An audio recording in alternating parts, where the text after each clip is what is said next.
Graças a Deus, estamos mais uma vez diante do Evangelho de João, né? O Evangelho de nosso Senhor Jesus Cristo, conforme João. E hoje nós vamos ver os versículos 29 ao 34. Evangelho de João, capítulo 1, versículos 29 ao 34. Nós estamos vendo, então, este capítulo dentro da estrutura que o capítulo apresenta para nós, que o próprio evangelista João apresentou nos seus próprios parágrafos, né? Essa tem sido nas nossas reuniões, nas exposições, a maneira que nós estamos fazendo a abordagem, né? Então, o texto de 29 a 34 é uma seção deste capítulo 1, né? Vamos fazer a leitura e depois nós vamos fazendo a exposição à medida que nós formos evoluindo aqui com os versículos. Então vamos lá. Evangelho de João, capítulo 1, versículo 29 ao 34. No dia seguinte, viu João a Jesus, que vinha para ele, e disse: Eis o Cordeiro de Deus, que tira o pecado do mundo. Este é a favor de quem eu disse: após mim vem um varão que tem primazia, porque já existia antes de mim. Eu mesmo não o conhecia. Mas a fim de que ele fosse manifestado a Israel, vim por isso batizando com água. E João testemunhou, dizendo: viu o Espírito descer do céu como pomba e pousar sobre ele. Eu não o conhecia. Aquele, porém, que me enviou a batizar com água me disse: aquele sobre quem vires descer e pousar o Espírito, esse é o que batiza com o Espírito Santo. Pois eu de fato vi e tenho testificado que ele é o Filho de Deus. Louvado seja o Senhor.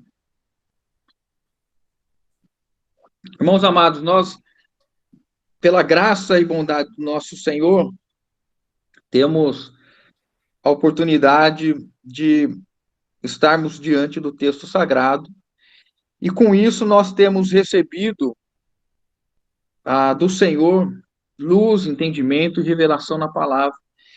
E o Evangelho de João, especificamente, esse primeiro capítulo, ele é recheado, ele é cheio de fundamentos da fé cristã, ele apresenta, assim, pilares para a nossa caminhada, pilares para a nossa jornada, e a importância de nós estarmos meditando nesses versículos é porque os versículos em si, eles, quando escritos por João, né, é sempre importante a gente pensar nisso, a gente tem falado a respeito disso. O texto foi escrito inicialmente para os seus primeiros leitores, que viviam e tinham circunstâncias específicas, e, posteriormente, toda a igreja com acesso aos textos, né? Então, João está aqui, como nós temos dito, né, num cenário de algumas décadas após a morte e a ressurreição do Senhor, e o ministério do Senhor terreno já tinha passado. Nós estamos falando de cerca de aproximadamente 60 anos, e as igrejas, as comunidades, as assembleias da época enfrentavam já algumas questões que colocavam pontos da fé cristã em xeque. E o Espírito Santo, então, traz o evangelista, traz João, a escrever este evangelho como uma forma de ressaltar e fortalecer os irmãos de uma maneira saudável na fé.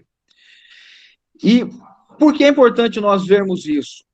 Porque nesse trecho que nós lemos, nós temos aqui duas verdades, ou nós temos aqui a apresentação de Jesus, primeiro como o Cordeiro de Deus.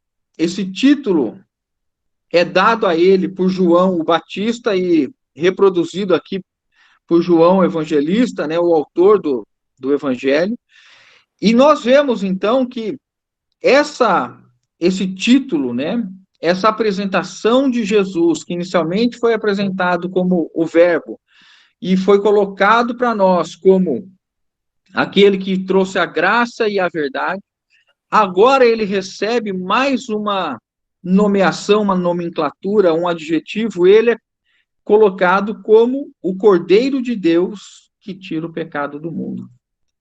Irmãos, como é interessante nós vermos que João está aqui, né, fazendo com que toda a igreja entenda e o evangelho se estabeleça numa verdade tão absoluta, que todos os homens pecaram, todos pecaram. O apóstolo Paulo disse isso, nós vimos no final de semana passado, todos pecaram e carecem da glória de Deus. Nesse momento que nós estamos aqui, João, né, assim que o versículo 29 começa dizendo no dia seguinte, isso é uma referência, possivelmente, ao encontro que João teve com os que foram enviados de Jerusalém para indagar quem ele era, o que ele estava fazendo. E aqui no 29, nos é dito assim no dia seguinte. Então, provavelmente, depois da conversa que João o Batista teve com os que foram enviados de Jerusalém, ele vem, então, a mencionar a respeito de Jesus. O evangelho aqui, né, não faz o relato deste momento em que Jesus é batizado por João, e esse relato está nos outros evangelhos, né? Então, mas João aqui já parte dizendo o que aconteceu no momento em que Jesus foi encontrado, ou foi ao encontro de João o Batista, né? Então, ele faz essa referência. No dia seguinte, viu João a Jesus que vinha para ele e disse: Eis o Cordeiro de Deus que tira o pecado do mundo. Essa expressão cordeiro, né, quando nós falamos de cordeiro, todos nós somos remetidos, né, e lembramos dos sacrifícios que eram feitos na antiga aliança, utilizando o cordeiro. Também nós somos lembrados, né, do próprio termo que Paulo usa falando do cordeiro pascal. O livro de Apocalipse também fala a respeito do cordeiro, mas os primeiros leitores, irmãos, eles não tinham essa noção que nós temos hoje. Esta visão do cordeiro de Deus, ela está mais vinculada àquilo que eles entendiam de cordeiro no sentido do sacrifício da antiga aliança, este animal que era imolado, para que pudesse haver remissão de pecados, embora nesse momento, quando João está dizendo isso, ele afirma categoricamente que esse cordeiro não era aquele cordeiro do homem que levava o animal, que levava um novilho para obter a remissão dos pecados, né, na antiga aliança, mas esse é o cordeiro de Deus. A ênfase que o Espírito Santo está dando aqui por meio de João é que este cordeiro, ele difere de toda forma de sacrifício, porque este é o cordeiro que foi enviado por Deus. E ele vem com um propósito e com uma missão, e aqui nós começamos, né, a ter mais entendimento a respeito da função, da missão, do comissionamento de Jesus Cristo. E qual é? Que ele veio para tirar o pecado do mundo. E aqui nós vamos fazer algumas considerações. Primeiro, irmãos, é importante nós entendermos que dentro do judaísmo, e João está lidando com isso, havia uma tentativa, especialmente dos fariseus, deles lidarem com os seus pecados através do esforço e da tentativa da realização de boas obras. E isso, no sentido de deles mesmos conseguirem obter a remissão dos seus pecados, para que eles pudessem ser justificados. E João, o autor aqui, né, ele vem reproduzindo o que o Batista disse, afirmando que Jesus veio tirar o pecado do mundo. Todos os homens pecaram e todos carecem da glória de Deus.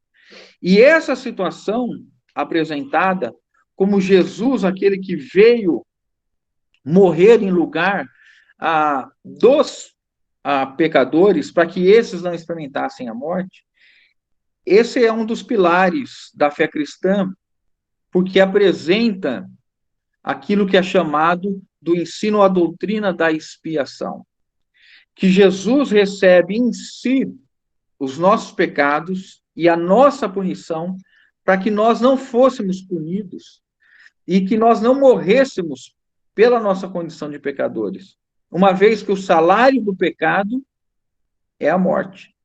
Então, qual é a importância da expressão o Cordeiro de Deus? Nós temos um texto que eu queria ler com os irmãos, o texto de Isaías 53, e ele diz assim, Isaías 53, o versículo 5, começa, e aí eu vou ler mais alguns, os irmãos vão acompanhando aí, por favor. Mas ele foi traspassado pelas nossas transgressões e moído pelas nossas iniquidades. O castigo que nos traz a paz, o castigo que nos traz a paz, estava sobre ele, e pelas suas pisaduras fomos sarados. Mas todos nós andávamos desgarrados como ovelhas, cada um se desviava pelo caminho. Mas o Senhor fez cair sobre ele a iniquidade de todos nós. Nós temos então aqui uma profecia de Isaías, dizendo que haveria então alguém que seria entregue e que seria punido, que ele seria castigado pelos pecados de todos. Vejam o versículo 6, irmãos. E todos nós andávamos desgarrados como ovelhas, e cada um se desviava pelo caminho. Mas o Senhor fez cair sobre ele a iniquidade de todos nós. Então, Isaías, né, ele apresenta essa profecia. E essa referência ao Messias, já apresentada no Antigo Testamento, precisava ser cumprida. E aí nós vamos ver o versículo 7, o que ele diz. Ele foi oprimido e humilhado, mas não abriu a boca. Atenção agora. Como cordeiro foi levado ao matadouro, e como ovelha muda perante os seus tosqueadores, ele não abriu a boca. Todavia, irmãos, o versículo 10 agora. Ao Senhor agradou moê-lo, fazendo-o enfermar. Quando der ele a sua alma como oferta pelo pecado, verá a posteridade e prolongará os seus dias, e a vontade do Senhor prosperará nas suas mãos. E aí o versículo 11 termina dizendo, e ele verá o fruto do penoso trabalho de sua alma e ficará satisfeito. O meu servo, o justo, com o conhecimento justificará muitos, porque as iniquidades deles levará sobre si. Então, vejam, irmãos, que o pilar da fé cristã está no fato de que nós, como pecadores, como aqueles que são incapazes de agradar a Deus, e esse é um dos conceitos principais para uma fé saudável, o reconhecimento de que todos nós somos pecadores e que eu sou o pecador e que eu jamais tenho condição de agradar a Deus, e o castigo que me estava reservado, que é a morte e, consequentemente, a destruição pelo lago de fogo, Jesus, como Cordeiro de Deus, que assume os meus pecados na cruz, ele recebe a punição. Veja, irmãos, a morte de Jesus significa que ele foi castigado, ele foi punido no meu lugar.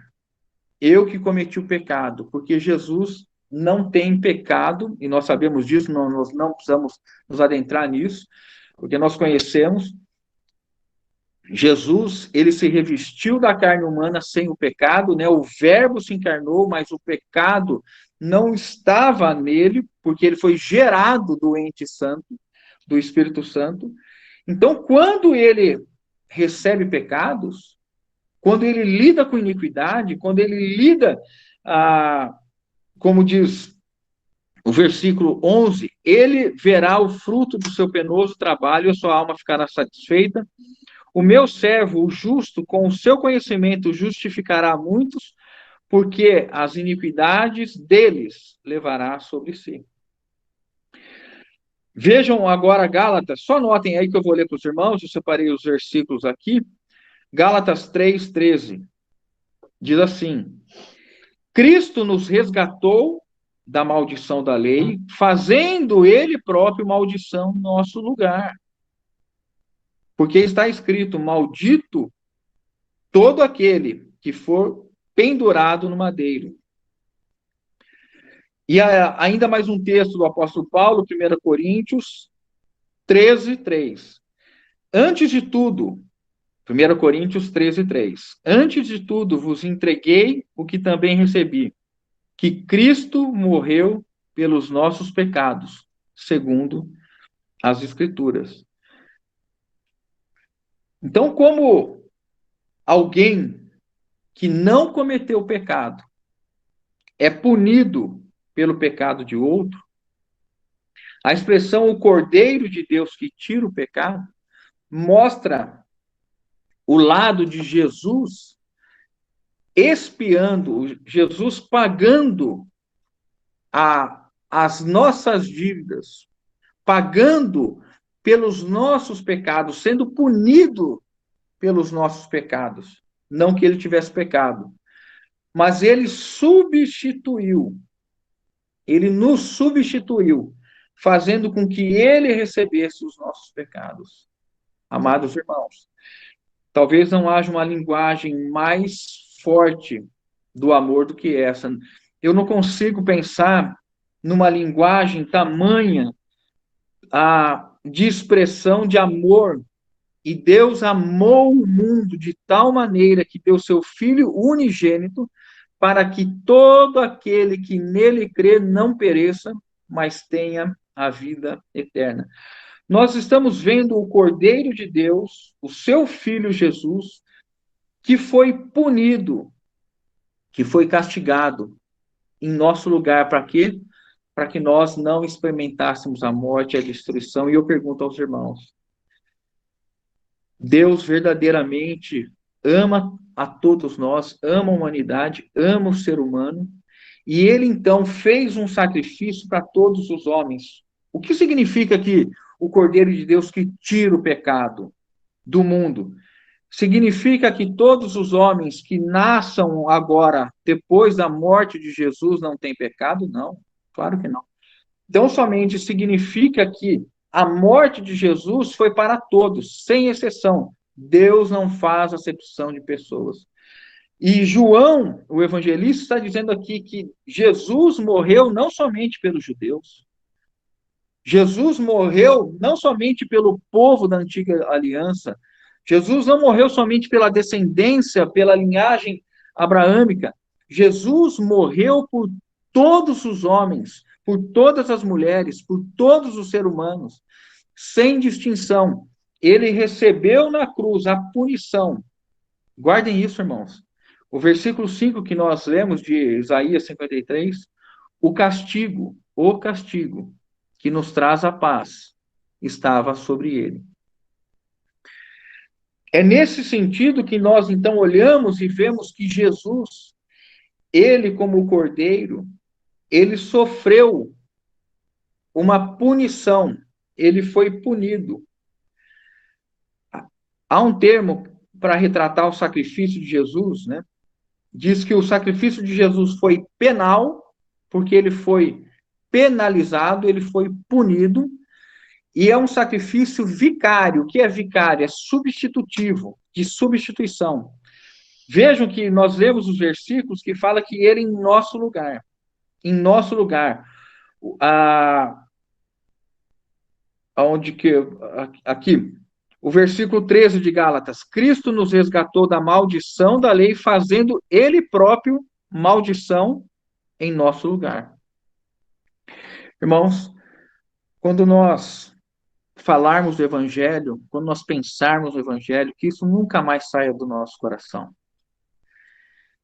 Que o amor de Jesus por nós ainda pecadores e inimigos dele foi tamanho que ele foi punido, ele foi castigado em meu lugar.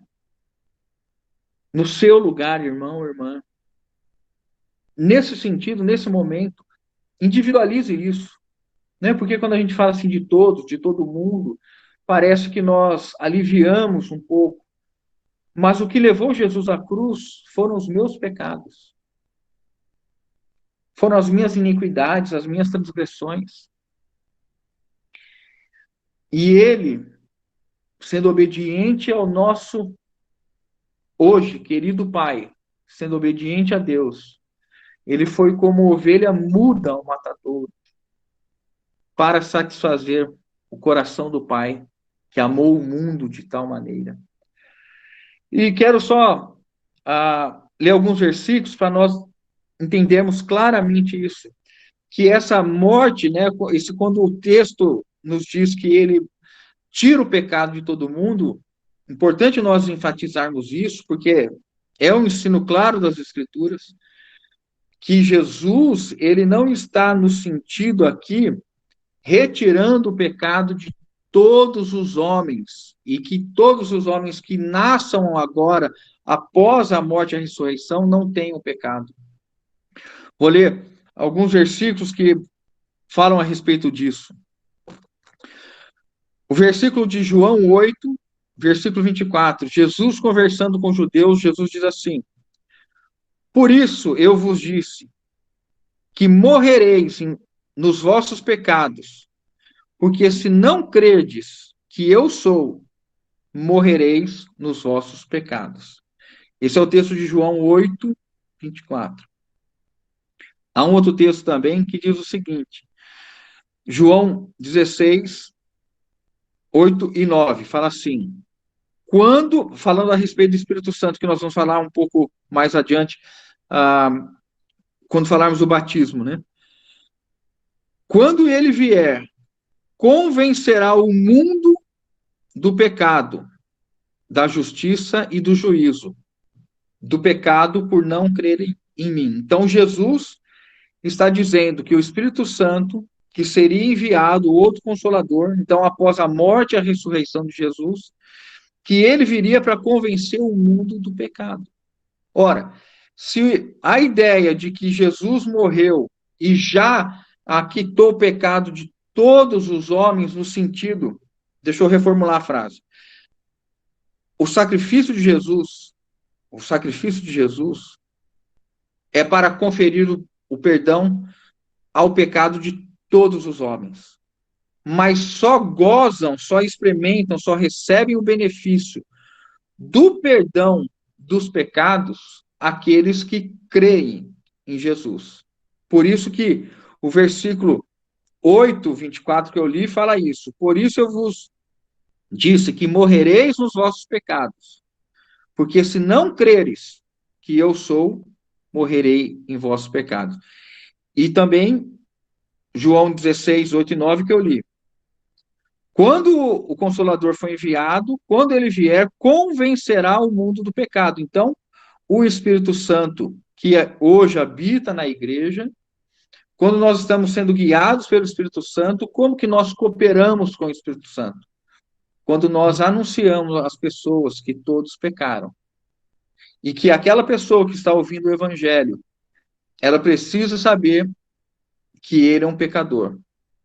E aí sim, irmãos, quando nós anunciarmos que Jesus carregou na cruz o pecado dele, se ele crer,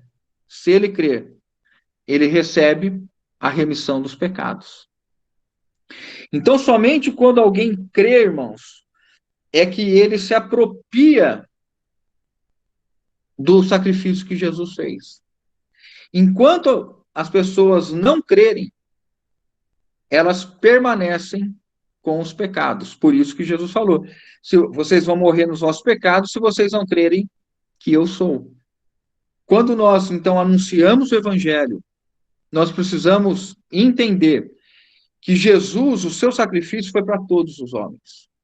Todos podem ser beneficiados do sacrifício de Jesus, não somente os judeus, não somente os descendentes da linhagem de Abraão, não somente os da casa de Levi, ou não somente os levitas, ou qualquer outra condição, mas Jesus morreu por todos os homens.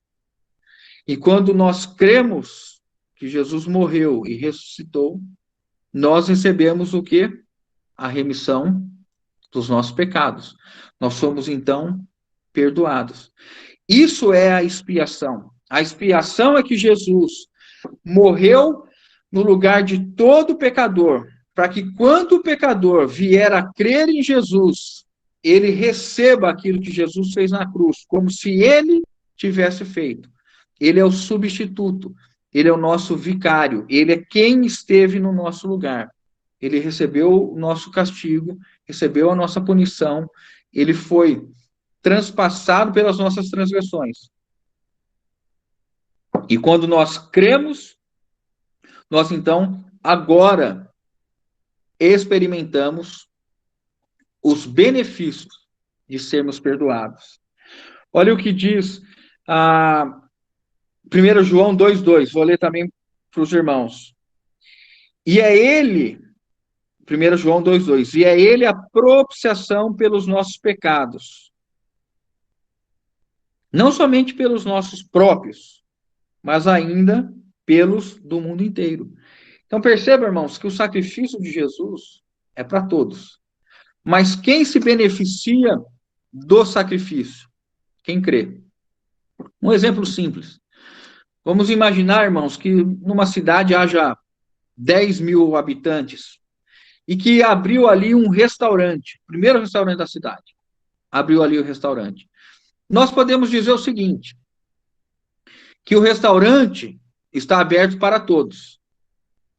Mas 100 pessoas foram comer naquele restaurante. Então, nós vamos dizer assim, embora o restaurante esteja aberto para todos, somente 100 pessoas experimentaram da comida do restaurante. Embora Jesus tenha morrido para todos, ele morreu para retirar o pecado de todos, para conferir a remissão do pecado a todos, somente quando alguém crê em Jesus, é que ele, então, recebe a remissão dos pecados. Tem um outro texto aqui em João, o versículo 36. Fica bem claro a respeito disso. João 3, 36. Por isso, quem crer no Filho tem a vida eterna. Por isso, quem crer no Filho tem a vida eterna. O que, todavia, se mantém rebelde contra o Filho, não verá a vida. Mas sobre ele permanece a ira de Deus. Mas sobre ele permanece a ira de Deus. Então, eu creio que é importante, né, nós considerarmos a abrangência do sacrifício de Jesus. O quanto nós somos gratos pelo fato de Jesus ter expiado os nossos pecados, de Jesus ter assumido os nossos pecados. E quando ele, então, conferiu para nós o perdão pelos nossos pecados, nós temos aqui uma outra dádiva, uma outra bênção. E que nós falaremos daqui a pouquinho, né? Que é o Espírito Santo, que é então o batismo do Espírito Santo. Mas esses versículos que nós lemos agora, né, do 29 ao 34, que nós estamos considerando agora de João, se por um lado Jesus ele tira o pecado, e a obra então de Jesus não é somente o sentido de lidar com o pecado, mas tem o lado da dádiva de dar de entregar, ele tira o pecado, ele confere perdão, ele então estabelece a condição da regeneração, e aí o Espírito Santo, que é dado, nós vamos ver agora, né? Ele é doado, e nós passamos então a receber a vida de Deus, nós passamos a receber do próprio Senhor o seu Espírito. E aí nós somos feito nova criatura. Então, por um lado, por isso que esses 5 versículos, eles são especiais, sublimes, né? Assim, é modo de falar toda a palavra de Deus, mas como nós estamos vendo, como é importante nós entendermos o peso da expiação, o peso da remissão dos nossos pecados, irmãos, isso nós devemos ter gozo e alegria de vivermos a verdade do Evangelho. Nenhum conjunto de ensinamento de cunho religioso, filosófico, apresenta um substituto. Jesus, como substituto, é a distinção da fé cristã de todas as, vou usar esse termo, de todas as outras religiões, porque em nenhuma religião há um substituto. O homem tem que ir melhorando, o homem tem que ir progredindo, o homem tem que ir alcançando seus méritos para poder agradar a Deus. O ensino bíblico nos diz o seguinte: a carne está enferma, a carne não pode agradar a Deus. Jesus, ele vai assumir o lugar do pecador, que não consegue agradar a Deus, e ele faz com que Jesus receba os seus pecados, e quando o homem crê em Jesus, Deus olha para este homem e diz: você foi justificado pelo sacrifício de Jesus. Então, aquilo que Jesus alcançou na cruz, que foi nos substituindo, recebendo o pecado, é estendido para nós quando nós cremos. E aí nós entendemos o que acontece no ato seguinte, quando João continua descrevendo. Por isso que ele associou o Cordeiro de Deus ao batismo. E nós vamos ver por que ele fez isso, né? Então vamos voltar para o Evangelho de João para nós seguirmos. O versículo 30, né? Este é a favor de quem eu disse: após mim vem um varão que tem primazia, porque já existia antes de mim. João Batista, ele enfatiza, né, irmãos, que ele não era o Messias, que as pessoas que olhavam, inclusive que vieram indagar quem ele era, ele tem a humildade suficiente de atribuir a Deus, ao Senhor Jesus, toda a glória, né? É este a favor de quem eu disse: após mim vem o varão que tem primazia, porque já existia antes de mim. Eu mesmo não o conhecia, mas a fim de que ele fosse manifestado em Israel, vim por isso batendo com água. O que João está colocando aqui? Que ele, deixa eu terminar de ler para a gente poder então explicar mais amplamente, né? E testemunhou João, dizendo: viu o Espírito descer do céu como pomba e pousar sobre ele. E não o conhecia. Aquele, porém, que me enviou a batizar com água, disse: aquele sobre quem vires descer e pousar o Espírito, esse é o que batiza com o Espírito Santo. Pois eu de fato vi e tenho testificado que ele é o Filho de Deus.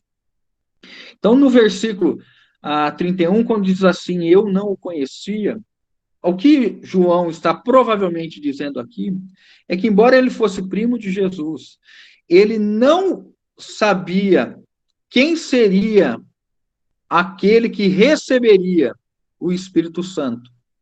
E só veio a conhecer que era Jesus quando isso aconteceu. Eu não o conhecia. Eu não sabia que ele viria a ser o escolhido, ungido, o Messias. E só descobri isso quando eu vi a pomba descendo sobre ele, que é o texto de Mateus, capítulo 3, a gente pode ler, né?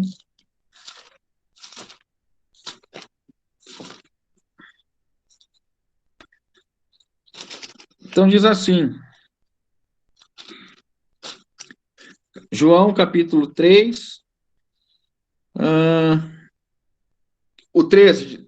Por esse tempo, Mateus 3:13. Por esse tempo, dirigiu-se Jesus da Galiléia para o Jordão, a fim de que João o batizasse. Ele, porém, o dissuadia, dizendo: Eu é que preciso ser batizado por ti, e tu vens a mim? Mas Jesus lhe respondeu: Deixa por enquanto, porque assim nos convém cumprir toda a justiça. Então ele o admitiu.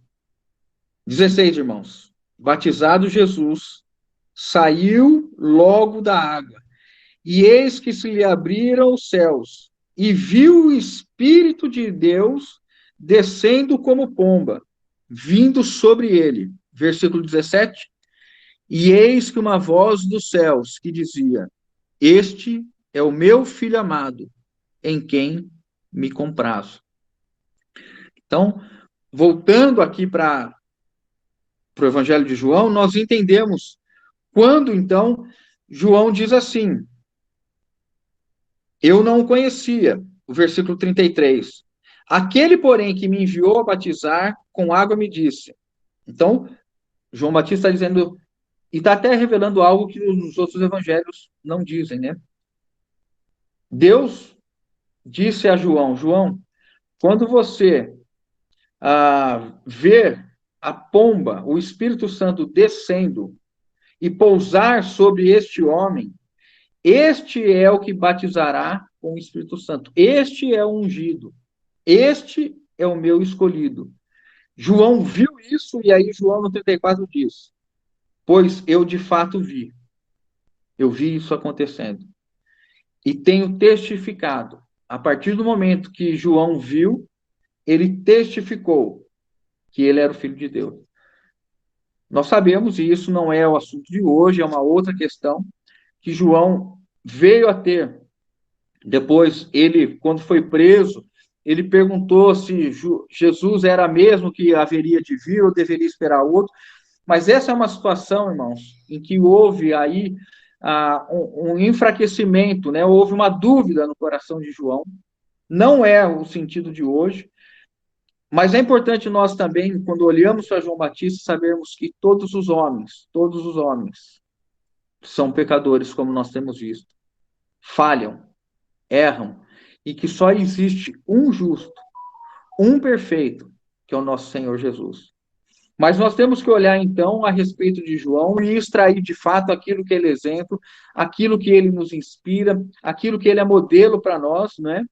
E isso que João está fazendo, nesse momento que ele passou a ver e testificar, é uma linguagem que fala poderosamente conosco.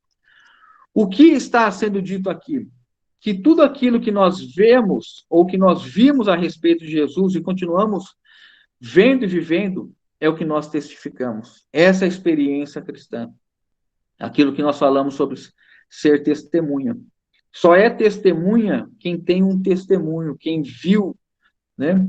E o que vimos, e o que temos visto, e o que temos apalpado, disso vos anunciamos. Quando João vê o Espírito descendo sobre Jesus, ele ganha no coração, ele está certo disso. Este é o Filho de Deus, este é o enviado, este é o ungido. E ele passaria, então, a testificar a respeito disso. Irmão, qual tem sido o nosso testemunho? Nós temos testificado que Jesus é o Filho de Deus, que ele é o Cordeiro de Deus, que ele recebeu sobre si a transgressão, o pecado de todos, e que aqueles que vierem a crer em Jesus recebem a remissão dos pecados, experimentam a expiação de Jesus e gozam, então, do novo nascimento, são justificados, estão justos diante de Deus.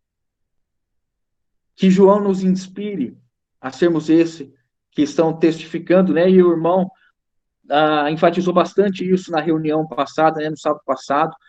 Ele colocou bastante ênfase nessa questão daquilo que era o testemunho, de nós a sermos testemunhas, né, a partir do exemplo de João, graças a Deus por isso. Bom, irmãos, agora nós chegamos no ápice dessa porção, que é a questão do batismo do Espírito Santo. Rapidamente, irmãos, vamos voltar ali para Mateus, rapidamente, Mateus capítulo 3. O versículo 16, batizando Jesus, saiu logo da água, e eis que lhes abriram os céus, e viu o Espírito de Deus descendo como pomba, vindo sobre ele. E eis uma voz dos céus que dizia: Este é meu filho amado, em quem me comprazo. Quando no versículo 33, voltamos novamente a João, fala que Jesus seria este que batizaria com o Espírito Santo, nós estamos diante de mais uma das promessas que o Antigo Testamento tinha. E Jesus está lidando com seus ouvintes, os primeiros ouvintes, no sentido de situá-los a respeito de uma grandiosa promessa a respeito de Jesus. Essa promessa de um batismo do Espírito Santo, isso já está profetizado em alguns livros do Antigo Testamento, e esse que batiza com o Espírito Santo também tem promessas a respeito dele, que ele seria primeiramente, ele seria ungido com o Espírito Santo, para posteriormente poder batizar com o Espírito Santo. Então vamos ver alguns textos do Antigo Testamento nesse sentido. Eu separei aqui para os irmãos, né? Vou ler para os irmãos aqui, os irmãos anotem, para depois ler e meditar isso com mais tempo. Diz o seguinte, Isaías 11, versículo 3. Isaías 11, versículo 3. Ele diz: Do tronco de Jessé sairá um rebento, e das suas raízes um renovo. Repousará sobre ele o Espírito do Senhor. O Espírito de sabedoria e de entendimento, o Espírito de conselho, o Espírito de fortaleza, o Espírito de conhecimento e de temor do Senhor. Então, Isaías 11, né, versículo 1 e 3, fala a respeito disso. Deste rebento e deste renovo que repousaria sobre ele o Espírito do Senhor. E agora, irmãos, ainda em Isaías, o capítulo 61, versículo 1 e 2, e aí nós vamos ter uma ponte para o Novo Testamento. Isaías 61, 1 e 2 diz assim: O Espírito do Senhor Deus está sobre mim, porque o Senhor me ungiu para pregar boas novas aos quebrantados. Enviou-me a curar os quebrantados de coração, a proclamar libertação aos cativos e a pôr em liberdade os algemados, e a pregoar o ano aceitável do Senhor, e o dia da vingança do nosso Deus, e a consolar todos os que choram. Esse texto de Isaías 61, que eu acabei de ler, foi repetido por Jesus no livro de Lucas, quando Jesus entra na sinagoga, e o livro do profeta Isaías é trazido para ele, ou a ele, né? Então, dos versículos 17 a 21, Jesus diz o seguinte, né? Ou melhor, Lucas diz o seguinte: Então lhe deram o livro do profeta Isaías, e abrindo o livro, achou o lugar onde estava escrito: O Espírito do Senhor está sobre mim, pelo que me ungiu para evangelizar os pobres, enviou-me para proclamar libertação aos cativos e restauração da vista aos cegos, para pôr em liberdade os oprimidos e apregoar o ano aceitável do Senhor. Agora o versículo 20, irmãos, é espetacular, né? Tendo fechado o livro, devolveu ao assistente e sentou-se. E todos, na sinagoga, tinham os olhos fitos nele. Os irmãos conseguem imaginar o poder que deveria existir naquele momento que Jesus estava fazendo a leitura, né? A autoridade, o poder que emanava do Senhor, lendo o Verbo vivo, né? O Verbo de Deus, lendo a Sagrada Escritura, né? Então, quando ele fecha o livro, alguma coisa muito poderosa tinha acontecido que todos estavam olhando para ele, esperando como se fosse acontecer algo sublime. E o que Jesus então disse? 21. Então passou Jesus a dizer-lhes: hoje se cumpriu a escritura que acabais de ouvir. Então, nós poderíamos ler o texto de Ezequiel também, de Jeremias, mas para a gente só poder entender que quando João diz que Jesus seria o que batiza com o Espírito Santo, nós estamos entrando dentro de um contexto de profecias poderoso, e esse contexto de profecia, agora, ele se cumpre. Primeiro, para alguém batizar com o Espírito Santo, esse alguém precisaria estar ungido do Espírito de Deus. E nós vemos que Jesus, ele está plenamente ungido, ele está apto, ele agora pode, então, ser este que batiza com o Espírito Santo.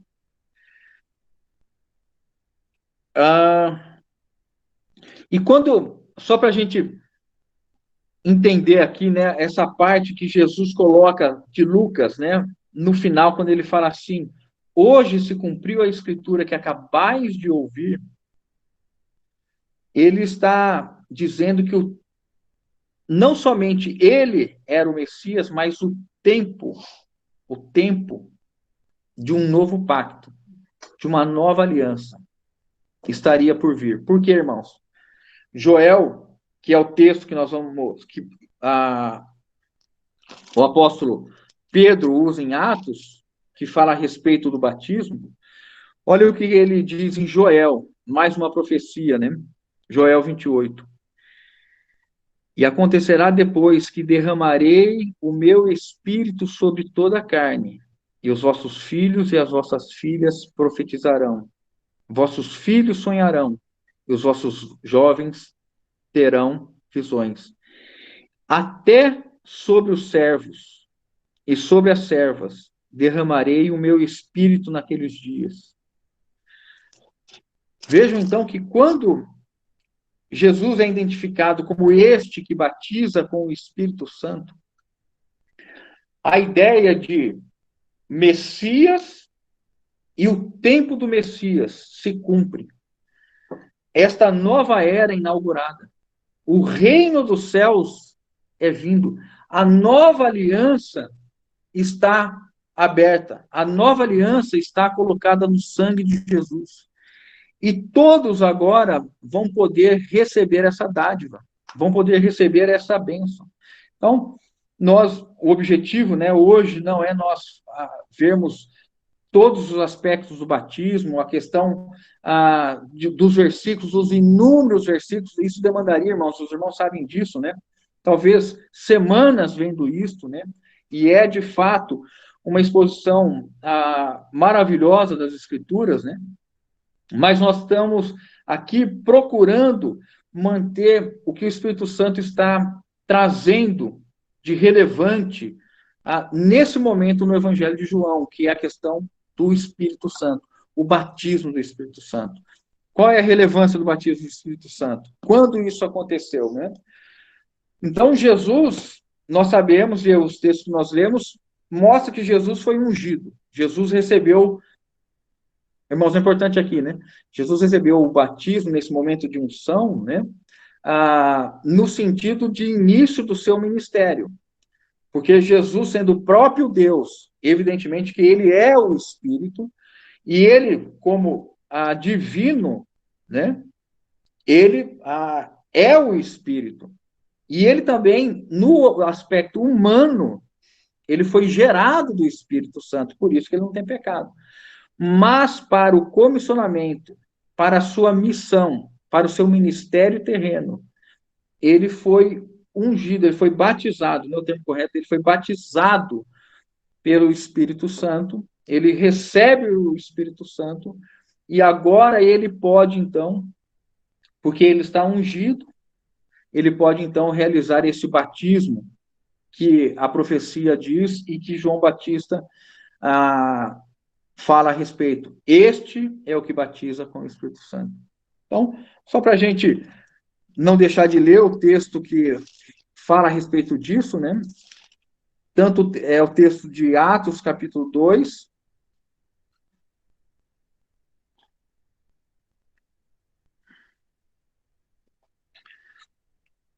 Nós temos aqui, então, primeiro, o batismo dos 120, que eles recebem esse Espírito Santo que desce sobre eles. Vamos ler, irmãos, senão a gente fica... deixa eu ver aqui. O versículo 8 fala assim, né? Mas recebereis poder ao descer sobre vós o Espírito Santo e sereis minhas testemunhas, tanto em Jerusalém como em toda a Judéia e Samaria, e até os confins da terra. Dito essas palavras, foi Jesus, então, elevado às alturas, e à vista deles, uma nuvem os encobriu a seus olhos. Aí o capítulo 2, versículo 1. Ao cumprir-se o dia de Pentecostes, estavam todos reunidos no mesmo lugar. De repente, veio do céu um som como de um vento impetuoso e encheu toda a casa onde estavam assentados. E apareceram distribuídas entre eles línguas como de fogo. E pousou uma sobre cada um deles. Todos ficaram cheios do Espírito Santo e passaram a falar em outras línguas, segundo o Espírito lhes concedia. Então, nós temos este primeiro grupo dos 120 que recebem este batismo, o batismo do Espírito Santo, e agora eles se levantam, né, Pedro e os 11, não 120, Pedro e os 11, eles fazem a pregação que os irmãos sabem, que está a partir do versículo 14, e quando chega no versículo 37, nós temos aqui o seguinte: ouvindo eles estas coisas, compungiu-lhes o coração, e perguntaram a Pedro e aos demais apóstolos: que faremos, irmãos? Respondeu-lhes Pedro: arrependei-vos, e cada um de vós seja batizado em nome de Jesus Cristo, para a remissão dos vossos pecados, e recebereis o dom do Espírito Santo. O dom do Espírito Santo é o próprio Espírito Santo.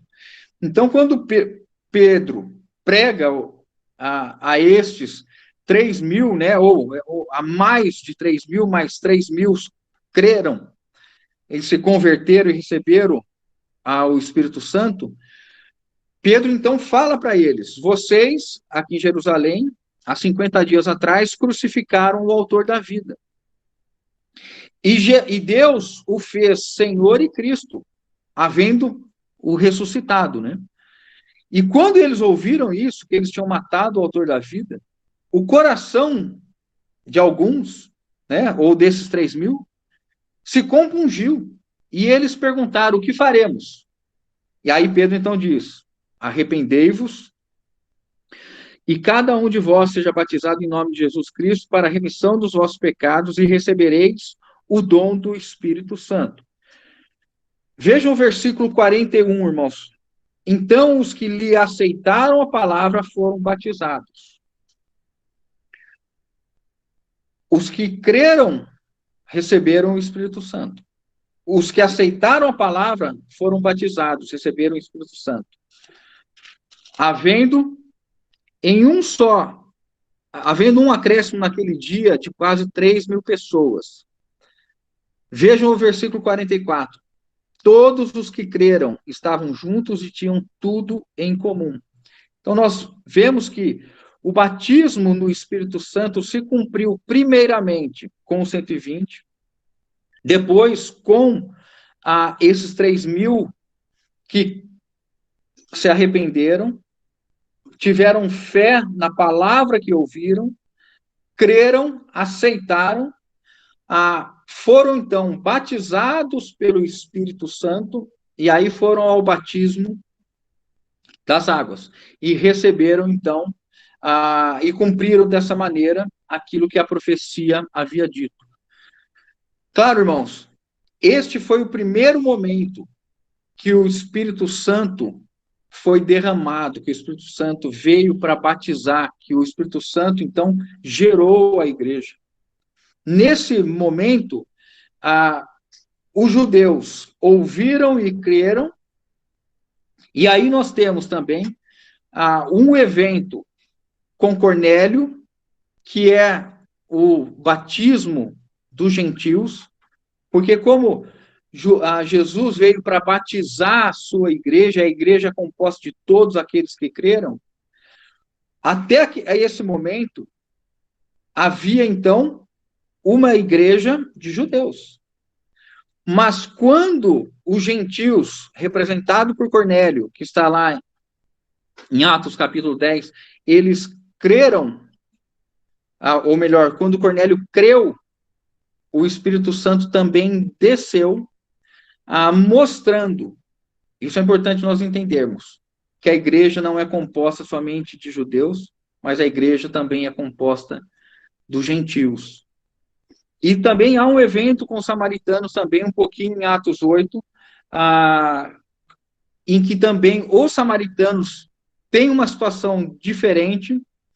Por quê? Porque os samaritanos tinham uma rixa muito antiga com os judeus. Os irmãos sabem que os samaritanos são os judeus considerados misturados, porque quando a tribo do norte foi feito cativa dos assírios, então Jerusalém foi esvaziada, ficaram alguns judeus, e os assírios tinham por hábito, para dissolver a identidade de um povo e não permitir que houvesse uma revolta, uma rebelião, eles tiravam o que eles julgavam ser os melhores, os mais sábios, os capazes de influenciar, e traziam pessoas de outros povos para fazer mistura, e com isso havia essa própria mistura fazia com que se perdesse a identidade cultural, a identidade religiosa,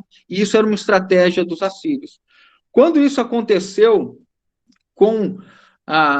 em Jerusalém, e aí os que estavam em Jerusalém se misturaram com outros povos, quando houve o retorno dos judeus a Jerusalém, eles diziam, olha, esses são mestiços, são os samaritanos, eles não têm parte na promessa.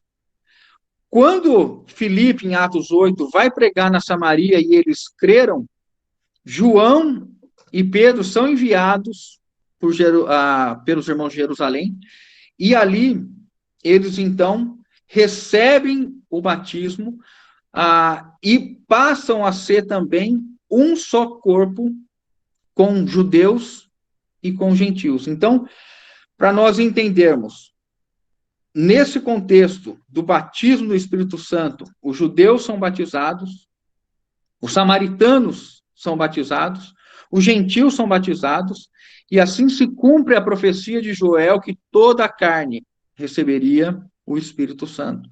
Porque o Espírito seria derramado não mais só aos judeus, não mais só à linhagem de Abraão, mas seria derramado a todos os que viessem a crer, a todos que viessem a confessar que Jesus é o Cristo e reconhecer que ele morreu e ressuscitou. Mas, irmãos, o que eu quero agora ver com os irmãos, e se posteriormente, né, nós tivermos dúvida, alguém não entender, esse é um assunto que a gente pode falar e ver e meditar, né? É importante a gente aprofundar nisso, né? Porque nós, conhecendo a palavra do Senhor e tendo entendimento, esclarecimento, nós fortalecemos a nossa fé, né? Então, se alguém não entendeu, alguém tem dúvida, no final da reunião, ou hoje, amanhã, ou de qualquer outra maneira, procura a gente, tenta buscar junto, né, entendimento. Mas só para nessa panorâmica, né? O que significa, então, o que significou quando João disse assim, e ele virá e batizará com o Espírito Santo? É disso que João está falando.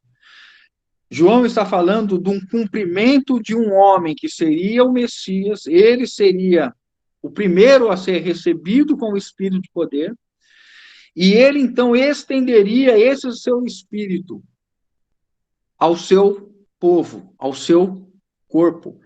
Ele batizaria com o Espírito Santo. Irmãos, isso é muito relevante na mentalidade dos judeus, porque aqui está sendo dito que o Messias chegou e o reino dos céus foi estabelecido, porque houve o batismo outrora prometido e agora ele se cumpriu no dia de Pentecostes.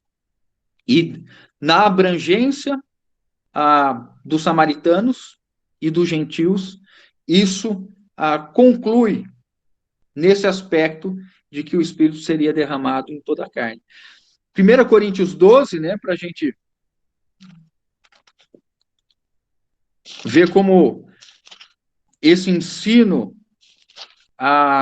ele é confirmado já depois de Atos, né? Aí o apóstolo Paulo ele fala assim, 1 Coríntios 12, o que ele diz? Porque assim, 12, porque assim como o corpo é um e tem muitos membros, e todos os membros, sendo muitos, constituem um só corpo, assim também com respeito a Cristo. Pois em um só Espírito, todos nós fomos batizados em um corpo, quer judeus, quer gregos, quer escravos, quer livres, toda a carne. E a todos nós foi dado beber de um só Espírito. Eu vou ler de novo, irmãos. Porque assim como o corpo é um, e tem muitos membros, e todos os membros, sendo muitos, constituem um só corpo, assim também com respeito a Cristo. Pois em um só Espírito, todos nós fomos batizados, e em um corpo, quer judeus, quer gregos, quer escravos, quer livres, e a todos nós foi dado beber de um só Espírito. Quando então alguém crê em Jesus, irmãos, crê na sua obra, ele recebe o Espírito imediatamente. Nós cremos e recebemos o Espírito. E quando nós recebemos o Espírito, nós somos mergulhados, né? A palavra batismo significa mergulho. Nós somos mergulhados no corpo de Cristo. Nós somos inseridos no corpo de Cristo. Nós deixamos de ser indivíduo e nos tornamos membros. Nós deixamos de ter a individualidade como centro e passamos a servir o cabeça. Nós nos tornamos agora membros deste corpo que Cristo é o cabeça. E neste corpo que nós somos batizados, mergulhados, nos foi dado beber de um só Espírito. Agora, irmãos, vamos voltar para o Evangelho de João, capítulo 7. Esse eu vou pedir ao irmão que puder me acompanhar. Evangelho de João, capítulo 7, versículo 37. No último dia, o grande dia da festa, levantou-se Jesus e exclamou: se alguém tem sede, venha a mim e beba. Quem crer em mim, como diz as Escrituras, do seu interior fluirão rios de água viva. Isto ele diz com respeito ao Espírito que haviam de receber os que nele crescem. Pois o Espírito, até esse momento, não fora dado, porque Jesus não havia sido ainda glorificado. Então, olhando aqui, quando Paulo diz que todos nós fomos batizados, quem são esses todos? Os que creram, os que receberam. E o que Jesus disse? né? Isto ele disse com respeito ao Espírito que haviam de receber os que nele crescem. Quem não crê, não tem o Espírito, pois o Espírito até aquele momento não fora dado. Enquanto Jesus não morreu, ressuscitou, ascendeu e foi glorificado, ele não enviou o outro Consolador. O Consolador só seria enviado quando Jesus fosse, então, glorificado. Quando ele foi glorificado, quando ele foi entronizado, exaltado por Deus Pai, quando os portais eternos de Salmo 24 falam isso, né? Abriu, ó, portais eternos para que entre o reino da glória. É nesse momento que Jesus vem em sua ascensão, ele entra pelos portais eternos e ele é recebido em glória e majestade, e ele é glorificado. Então, o Espírito Santo, o outro Consolador, ele é enviado por Jesus e ele vem e batiza no dia de Pentecoste, como nós vimos os samaritanos e a casa de Cornélio representando os gentios. E aí, todo ser humano que vem a crer depois em Jesus, ele recebe o Espírito Santo e ele é mergulhado no corpo de Cristo e ele passa a beber do Espírito Santo. Irmãos, aqui a gente entra na parte final, no sentido de que receber o Espírito Santo é o início, é um marco, é aquilo que acontece conosco quando nós somos gerados, né? Não sabeis vós que todos são tabernáculo, ou santuário do Espírito Santo, e que o Espírito Santo habita em vós? Esse Espírito Santo que habita em nós quando nós cremos, né, quando nós somos batizados e recebereis o dom do Espírito, é quando nós cremos, né? E o nosso batismo na água, irmãos, é o ato seguinte ao nosso crer. Então, nós cremos, recebemos o batismo do Espírito Santo interiormente, e aí, porque interiormente nós cremos, nós confessamos publicamente e seguimos aquilo que Deus estabeleceu, né? E de fazer discípulos a todas as nações, batizando-os em nome do Pai, do Filho e do Espírito Santo, ensinando-os a respeito de todas as coisas. Então, quem crê é batizado. O texto aqui de de João 7,39 é muito claro. Isto ele diz com respeito ao Espírito que haveriam de receber aos que nele crescem. Quem crê, recebe o Espírito. O batismo nas águas, realizado, é um ato seguinte ao batismo do Espírito. E como esse batismo do Espírito é o processo, é o início, uma vez que nós recebemos o Espírito Santo, o que nós devemos fazer, irmãos? E aqui nós chegamos na parte final, né?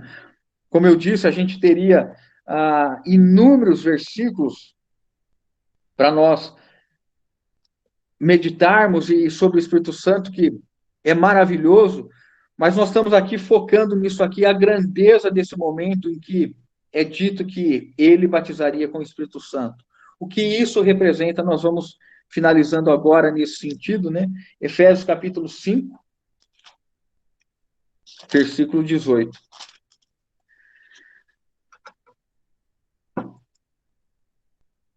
Eu estou em Gálatas, desculpa, irmãos. Efésios 5, 18. Fala assim: e não vos embriagueis com vinho, no qual há dissolução, mas enchei-vos do Espírito. O Espírito Santo, ele vem habitar em nós, e nós recebemos o Espírito no início da nossa carreira cristã. Mas há uma responsabilidade que é dada a nós como um ordenamento, né? Enchei-vos do Espírito. O que isso significa, irmãos? Significa que a plenitude do Espírito Santo, que é o estado de ser guiado e governado pelo Espírito, aqueles que são guiados, né, os filhos de Deus são os que são guiados pelo Espírito, Romanos 8, 14.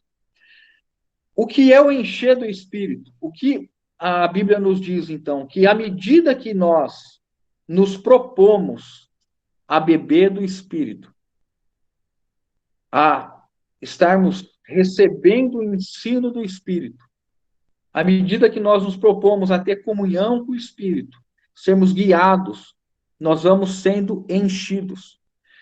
Então, o batismo com o Espírito Santo é uma vez só. Agora, ser cheio do Espírito é um ato contínuo. Quando Jesus falou que quem tem sede fosse a ele e jamais voltaria, né? Vou voltar ali para ser fiel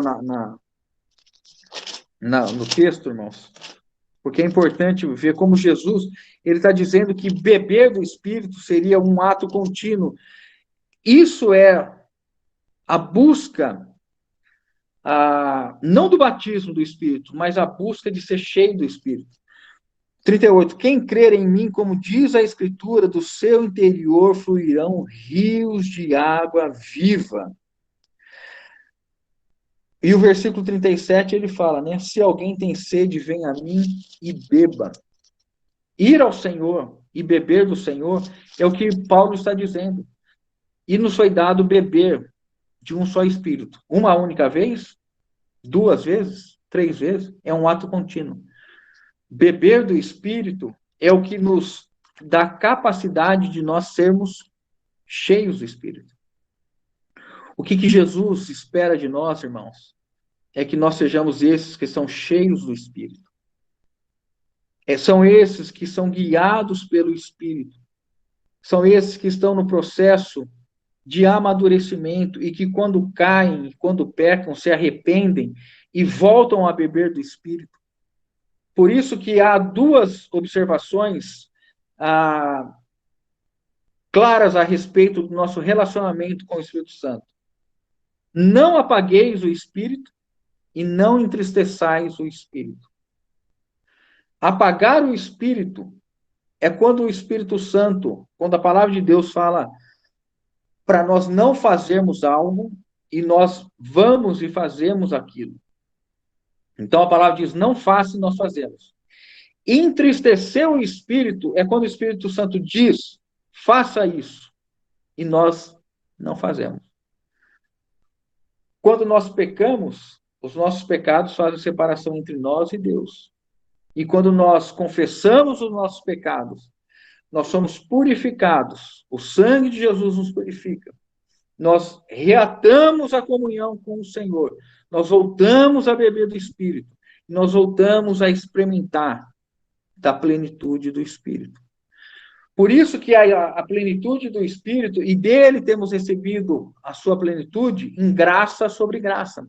Ou seja, a graça do Senhor, quando nós bebemos dele, nos fortifica, nos fortalece, nos empodera, para nós vivermos segundo o próprio Espírito. É o Espírito que nos guia. É o Espírito que nos conduz à verdade. É nesse sentido que hoje nós devemos lembrar, quando Isaías disse, né, que ele veria o fruto do seu penoso trabalho. Irmãos, se pergunte, questione ao Senhor. Jesus, quando olha para a sua vida e para a minha vida, ele tem se alegrado do seu penoso trabalho. Ele tem nos visto e nós temos dito para Jesus, Senhor, valeu a pena o teu sacrifício como cordeiro, porque eu tenho buscado beber do Senhor todos os dias. Eu tenho me entregue todos os dias ao Senhor. Eu tenho me entregado ao Senhor todos os dias. E quando nós caímos, porque todos nós podemos pecar, e se alguém pecar, diz João, né, temos um advogado junto ao Pai, e o sangue de Jesus nos purifica se confessarmos os nossos pecados. Se nós viermos a pecar, nós nos confessamos, porque nós recebemos o arrependimento, e voltamos à comunhão, e voltamos ao estado de dar satisfação a Jesus. Irmãos, um dos grandes erros que nós temos com relação ao pecado é entender que o pecado somente é algo de ruim que pode acontecer, e por isso eu não quero pecar, porque eu não quero que Deus se ire comigo. O pecado, irmãos, é a mágoa que nós geramos no coração de Deus. O pecado é o entristecimento que nós levamos ao coração de Deus. Não entristeçais o Espírito. Ouçam o Espírito, sejam guiados pelo Espírito, e a unção que dele vos recebeste vos guiará, vos ensinará a respeito de todas as coisas. Nós temos levantado todas as manhãs, e eu digo isso para mim, tá, irmãos? Estou dividindo com os irmãos, como família, né? Eu tenho me alegrado com o fato de que eu posso hoje me encher do Espírito Santo. E quando eu me encho do Espírito Santo, eu dou fruto do Espírito. O fruto do Espírito, né, nós podemos ver rapidamente, né, em três sentidos, três aspectos, ou em três categorias, né? Gálatas 5, 22, mas o fruto do Espírito é amor, alegria e paz. Qual é essa esfera? Amor, alegria e paz. É o meu relacionamento com Deus. Quando eu sou alguém que já foi batizado pelo Espírito Santo, o Espírito Santo habita em mim, eu agora busco beber do Espírito, que significa ser guiado, que significa a obedecer a palavra de Deus, que seus mandamentos não são penosos. Aquele que ama ao Senhor, ama a sua palavra. Então, nós recebemos um novo coração, né, um novo espírito, que é parte da nova aliança. Esse Espírito Santo que nós recebemos nos deu um coração que ama a lei de Deus, que ama o mandamento de Deus, e agora eu tenho prazer na lei de Deus. Paulo diz isso, né? E com a minha mente eu tenho prazer na lei de Deus.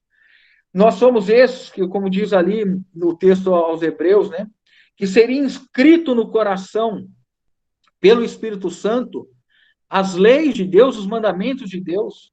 Nós somos esses que todos os dias olham para a palavra de Deus e se animam com a palavra de Deus, porque foram perdoados, porque foram redimidos, porque receberam a remissão dos pecados, e porque o fruto, eu sou o fruto do seu penoso trabalho, os irmãos são o fruto do seu penoso trabalho, e ele nos deu o batismo do Espírito Santo para que nós agora fôssemos cheios do Espírito Santo, a sua plenitude alcançada de graça em graça, de glória em glória.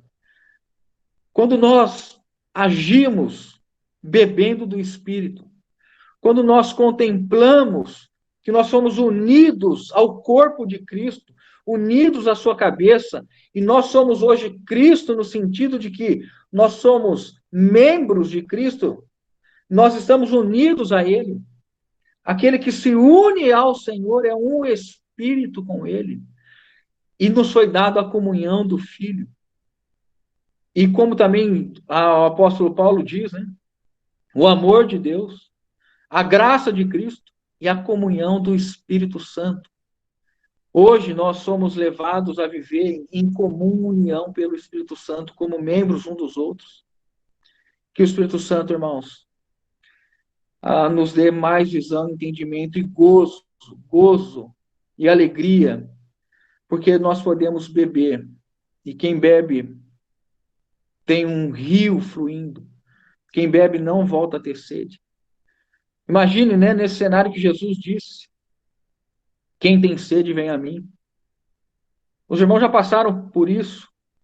Estar com muita sede num dia quente, acabou a água, está muito tempo sem beber. Às vezes, né, a boca grudando, o lábio rachado, se ficar muito tempo. A pessoa está sedenta, né?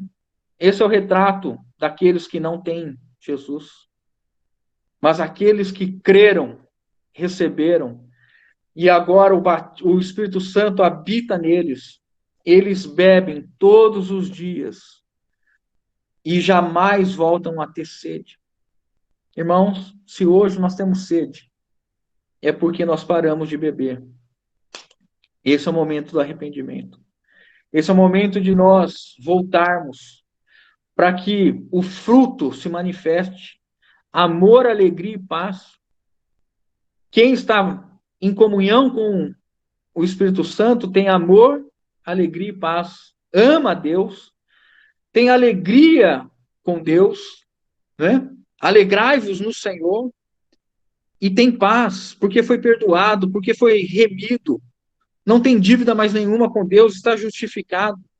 E aí uma outra série, né? Mais três, que dizem respeito ao nosso relacionamento, a longanimidade, benignidade e bondade. Quem manifesta o fruto, porque bebe do Espírito, porque está cheio do Espírito, ele é alguém que é longânimo, alguém que é extremamente benigno no sentido de terno, alguém que se compadece e alguém que manifesta bondade. Então, tem um relacionamento com Deus, tem um relacionamento com os homens, e aí os três últimos, né? Fidelidade no sentido de que é confiável, mansidão e domínio próprio.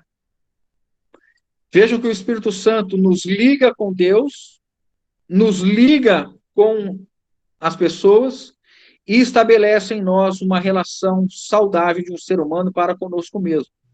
Nós nos tornamos pessoas confiáveis, porque o Espírito Santo habita em nós. Nós nos tornamos pessoas mansas e nós temos domínio próprio. Nós temos, será alcançado isso? Se nós não estamos assim, não é o momento de desânimo, porque nós estamos vivendo o ministério do Espírito. E o ministério do Espírito é sempre nos levar a beber mais e mais do Senhor, a plenitude, alcançarmos, a sermos cheios do Espírito Santo. Irmão, se você está desanimado, está abatido, está seco, Jesus é essa fonte de água viva. Vá a Ele, clame a Ele, Senhor, em algum momento eu parei, eu tenho alguma questão, eu estou falando assim porque você deve confessar isso, eu estou olhando para trás, eu fiquei em algum momento, não aceitei alguma coisa, ou eu perdi a alegria, restaure em mim a alegria da salvação, porque este é o Espírito Santo, o batismo do Espírito Santo nos une com Jesus, para nós nunca mais sermos separados.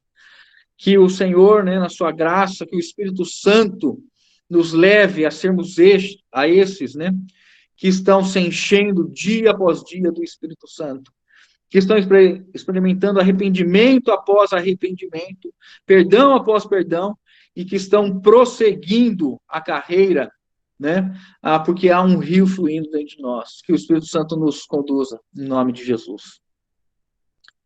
Pai, nós somos gratos a Ti. Não há como agradecermos e explicarmos aquilo que o Senhor realizou por nós. Nós nem sabemos de fato como te agradecer. Havia algo destinado a nós, nós, como pecadores, só nos restava a morte e a destruição. Mas o Senhor foi à cruz voluntariamente e foi castigado no meu lugar, no lugar dos meus irmãos. E o castigo nosso foi o seu. E o Senhor tirou os nossos pecados e nos deu o Espírito Santo, para que nós nunca mais viéssemos a ter sede, pelo contrário, pudéssemos receber com o Espírito Santo todas as promessas. Nós te louvamos por isso. Que todas as manhãs, diariamente, até aquele grande dia, Senhor, o teu sacrifício tenha sentido a nossa vida. Que nós não tornemos em vão o teu sacrifício, mas que o Senhor veja em nós e se alegre em nós a maneira que nós temos vivido, que nós sejamos o fruto do seu penoso trabalho e que nós tenhamos esse desejo de sermos cheios do Espírito Santo. Hoje, amanhã e amanhã e amanhã e sempre, até que o Senhor venha e seremos definitivamente como o Senhor é, porque haveremos de vê-lo, Pai, em nome de Jesus. Amém, aleluia.